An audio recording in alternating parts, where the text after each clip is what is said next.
Welcome to Sweet Life Beat Life. We hope this video helps. In this video, I will explain how to make a frame easy. Start by carefully measuring your artwork.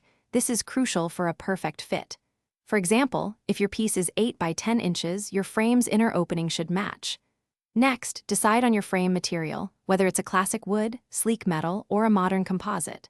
Finally, gather your essential tools, such as a miter saw for precise cuts, strong clamps, and a reliable measuring tape.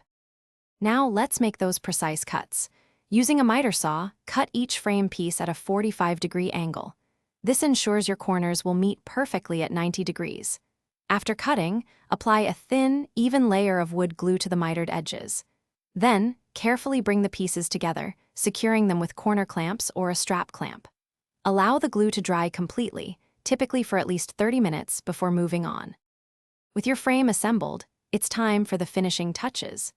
Begin by sanding all surfaces until they are perfectly smooth, starting with a 120 grit sandpaper and moving to a 220 grit for a silky feel.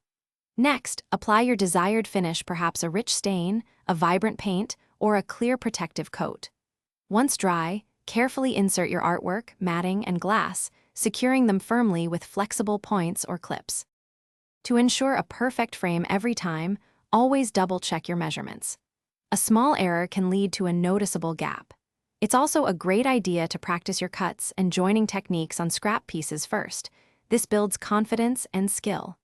Remember to work in a well-ventilated space and always wear safety glasses to protect your eyes. These simple steps will help you create beautiful, professional-looking frames with ease. Thanks for watching. Consider subscribing if we helped you.